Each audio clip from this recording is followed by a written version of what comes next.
Musical dynamics is one of the most important ways we kind of adjust the energy over a course of a piece of music. A large part of the reason of music is to kind of manipulate the emotions and the energy of the listener. And we control dynamics at a variety of places within the production process to kind of heighten that experience, to kind of increase the highs and decrease the lows and really get a nice kind of emotional journey over a piece of music. Now, the musicians themselves, like we talked about earlier, will look at their score or just perform in a way that kind of heightens that. When things get to the chorus and get exciting, they'll play harder and louder, and when things get to the verse and kind of the quiet ambient sections, will play quieter, and we kind of have that natural dynamic range built into it. In the post-production process, we can use numerous tools to kind of emphasize that, to make the louds louder and the quiets quieter, or we can actually reduce that dynamic range. And we have to make those choices very carefully. And we have numerous tools that we use to kind of control that. But whatever you do with these tools, please be aware of the underlying music. There's a tendency to kind of remove all the dynamics from the music. We don't want to do that. We want to make sure that all the changes we make in the post-production process are kind of true to the underlying material, right? So the first way we manipulate dynamics is kind of on a macro scale. I can kind of zoom out and look at the entire song and see the relative levels between the sections. And I can actually use a volume fader and automate those differences.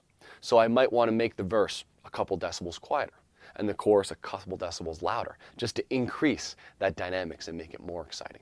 So that's kind of a macro dynamics control, and we would do that with a volume fader and volume automation.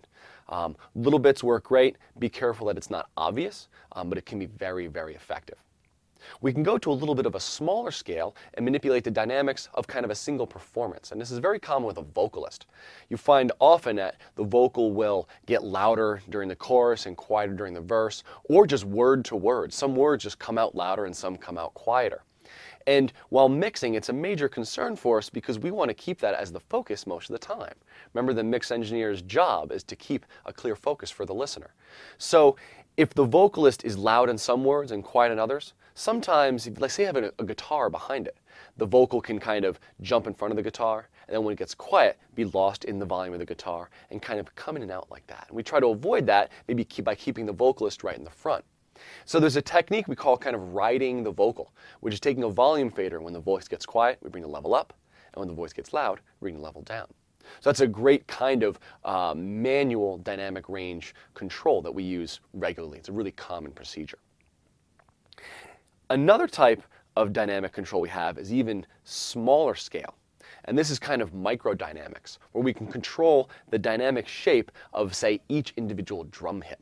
And we can control the transient. Now, the transient is an important word that we haven't brought up yet in this class. And a transient is a moment where the amplitude changes a lot in a short amount of time. Think of a clap or a drum hit, right? There's this big peak right away, and then it decays fast. And that big peak is a transient. And you'll hear this term used all over the place. I mean, computers analyze for transients. There are functions in DAWs to tab to the next transient, to slice on transients. That's a really important concept. And dynamic controls like compressors and gates let us manipulate those.